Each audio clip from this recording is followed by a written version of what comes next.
रमजान, जब ये महीना आता है तो जहन में रोजे और इफ्तारियां आती हैं, है ना? लेकिन इन सब से हटकर इसकी असल रूह क्या है? चलें एक बहुत ही सादा सी लेकिन दिल को छू लेने वाली कहानी के जरिए इस मुबारक महीने के असल मतलब को समझने की कोशिश करते हैं।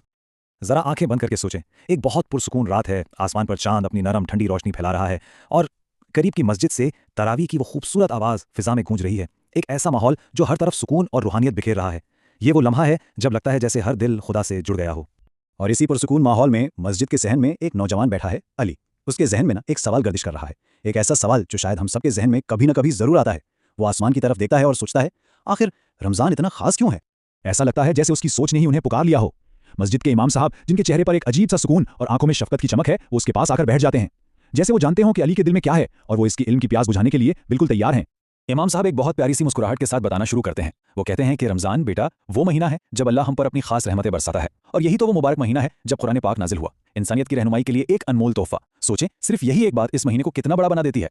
और बात यहीं खत्म नहीं होती। इमाम साहब आगे बताते हैं कि रमजान में जन्नत के दरवाजे खोल दिए जाते हैं और जहन्नुम के दरवाजे बंद कर दिए जाते हैं। यहाँ तक कि जो सरकश शयातीन है ना, उन्हें भी जंजीरों में जकड़ दिया जाता है। मतलब अल्लाह हमारे लिए एक ऐसा खास रूहानी माहौल बना देता है जहाँ नेकी करना आसान हो जाए। जरा सोचें तो इसमें हमारे लिए कितने मौके हैं। फिर इमाम साहब हमारे प्यारे नबी हज़रत मोहम्मद सल्लल्लाहु अलैहि वसल्लम की एक बहुत ही खूबसूरत हदीस सुनाते हैं। वो कहते हैं, जिसने ईमान और थवाब की उम्मीद के साथ रमजान का रोज़ा रखा, उसके पिछले तमाम गुनाह माफ़ कर दिए जाते हैं। मतलब एक नई शुरुआत, एक बिल्कुल साफ स्लेट। ये कितना बड़ा मौका है ना।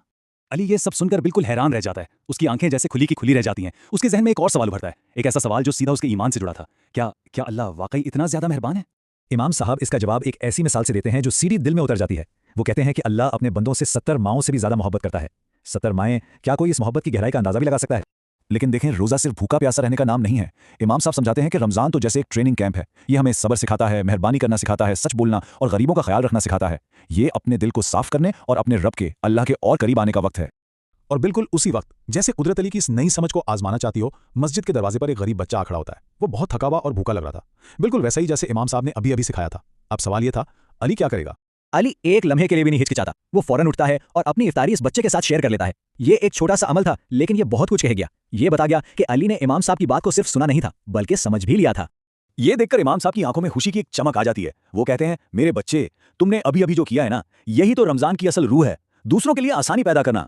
और बस उस रात अली के लिए रमजान का मतलब ही बदल गया। उसे समझ आ गया कि ये सिर्फ भूखा रहने का नाम नहीं, बल्कि अपने दिल को पाक करने का नाम है, अल्लाह के करीब होने का नाम है और हमारे प्यारे नबी सल्लल्लाहु अलैहि वसल्लम के खूबसूरत रास्ते पर चलने का नाम है। इस चांदनी रात में मस्जिद का वो सैन एक गहरी सच्चाई का गवाह बन गया कि रमजान वाकई रहमत का महीना है। ये कहानी हमें याद दिलाती है कि इस महीने की असल खूबसूरती सिर्फ बरकतें समेटने में नहीं, बल्कि खुद दूसरों के लिए रहमत बन जाने में है। तो इस रमजान क्यों ना हम सभी अपनी बरकतें दूसरों के साथ बांटें।